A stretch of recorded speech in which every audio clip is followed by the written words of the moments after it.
દિવ્યાંગોની સેવા કરનાર સાંપ્રત સંસ્થાને ગાર્ડિયન એન્જલ એવોર્ડ અર્પણ. સવિનાશ સાથે જણાવ્યું કે સાંપ્રત education and charitable trust Junagadh અતિ ગંભીર અનાથ દિવ્યાંગ બાળકો માટેની સંસ્થાને વિશાલબેન ફાઉન્ડેશન અમદાવાદ દ્વારા દિવ્યાંગ ક્ષેત્રે શ્રેષ્ઠ કામગીરી કરવા બદલ ગાર્ડિયન એન્જલ એવોર્ડ આપવામાં આવેલ છે. સાંપ્રત સંસ્થા છેલ્લા 16 વર્ષથી દિવ્યાંગ ક્ષેત્રે કામગીરી કરે છે. હાલ સંસ્થામાં 87 અતિ ગંભીર અનાથ દિવ્યાંગ બાળકો 24 કલાક નિવાસ કરે છે. અમદાવાદની વિશાલબેન ફાઉન્ડેશન સંસ્થા દર વર્ષે દિવ્યાંગ ક્ષેત્રે શ્રેષ્ઠ કામગીરી માટે એવોર્ડ આપે છે, જે છેલ્લા 5 વર્ષથી સમગ્ર ગુજરાતમાં શ્રેષ્ઠ દિવ્યાંગોમાં વિશેષ કામ કરતી સંસ્થા દિવ્યાંગના શ્રેષ્ઠ વાલી દિવ્યાંગ ક્ષેત્રે કામગીરી કરતા અન્ય વ્યક્તિ તેમજ શ્રેષ્ઠ દિવ્યાંગ વ્યક્તિને એવોર્ડ તેમજ દિવ્યાંગ ક્ષેત્રે કામ કરતી સંસ્થાને વિશેષ એવોર્ડથી સન્માન કરવામાં આવે છે. આ કાર્યક્રમ સુરત ખાતે લા ફાઉન્ટેન હોટલમાં રાખવામાં આવેલ. આ કાર્યક્રમમાં સુરતના મેયર દક્ષેશ મેવાણી, ડીસીપી વિજયસિંહ ગુર્જર, સમાજ સુરક્ષાના રિંકલબેન ભલાલા તેમજ ગુજરાતી એક્ટર અરવિંદ વેગડ ખાસ મહેમાન તરીકે ઉપસ્થિત રહેલ.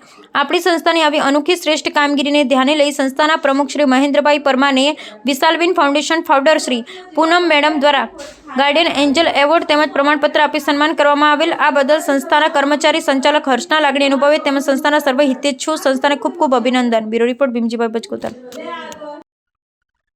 આપણી સાંપ્રત સંસ્થા અતિ ગંભીર દિવ્યાંગ બાળકોની સંસ્થા છે. આપણી સંસ્થાને સુરત ખાતે એક એવોર્ડ આપવામાં આવેલો.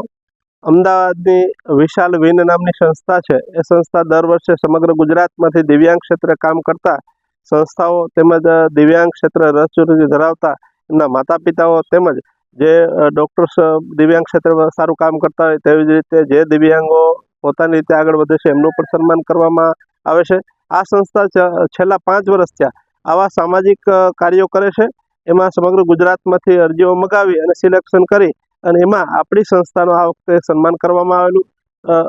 અમદાવાદની સંસ્થા છે પણ સુરત ખાતે સમગ્ર ગુજરાતમાંથી બોલાવી અને 42 જેટલા એવોર્ડ અલગ અલગ ક્ષેત્રમાં આપેલા. એમાં આપણી સંસ્થાને એક પણ એવોર્ડ આપવામાં આવેલો.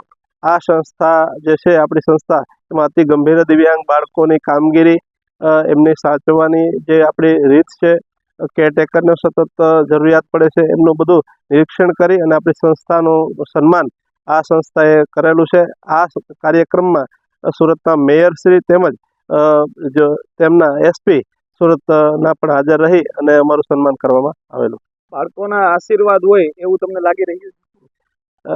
આપણે જે કામ કરીએ છીએ ને આ સંસ્થામાં એ શરૂઆતથી એવી કલ્પના પણ નહોતી, પણ ખરેખર જે બાળકો છે અનાથ અને દિવ્યાંગ છે એમ આપણે કહીએ છીએ, પણ કુદરત એમની ઉપર 4 હાથ હોય એવી રીતે બાળકોનો આપણી સંસ્થા ઉપર ખૂબ ટૂંકમાં આશીર્વાદ છે.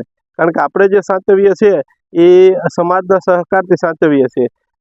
એક કહેવત છે ને કે જેમનું કોઈ નથી એનો ભગવાન છે. એટલે ભગવાન ખરેખર સાક્ષાત રૂપમાં એમનામાં હશે એટલે આપણે આશીર્વાદ આપે છે. પણ આપણે જે મહેનત કરીએ છીએ એમના ફળ સ્વરૂપે આપણી સમાજમાં પણ નોંધ લેવાય છે. અલગ અલગ સંસ્થાઓ દ્વારા પણ આપણું સન્માન થાય છે.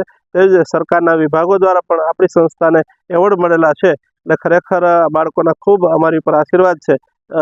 એના કારણે આપણે અવારનવાર આપણી સન્માન પત્ર આપણી સંસ્થાને આપવામાં આવે છે.